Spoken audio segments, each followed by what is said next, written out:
The Yukiana wanted to bear children, and she decided a human man could help. She loosened her thin outer robe, smiled seductively, and slowly moved closer to Jack.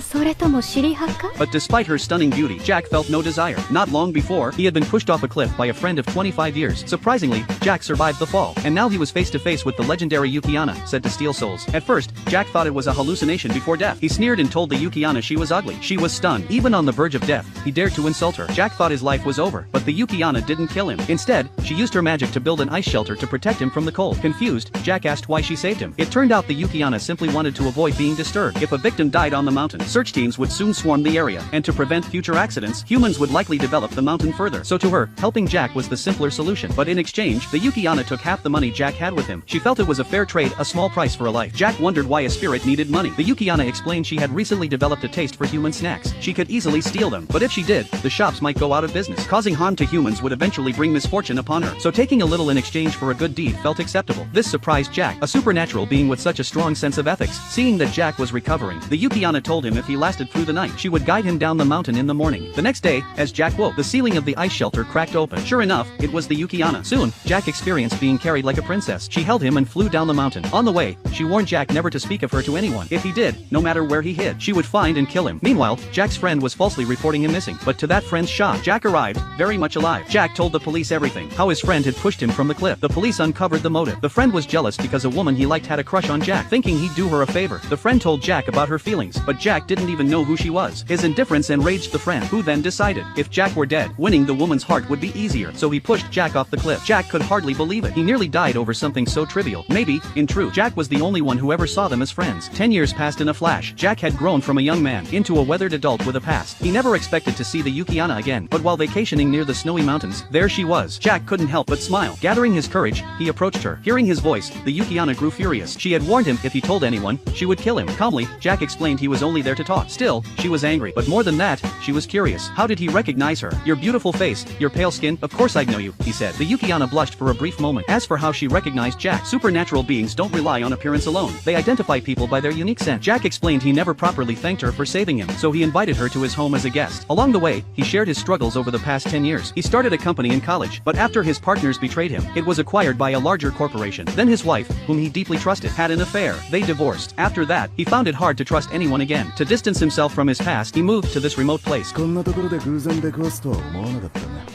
ならばお主、暮らしにも困っておろう。そんな人間にはたかれんぞ。相変わらず分別のつく妖怪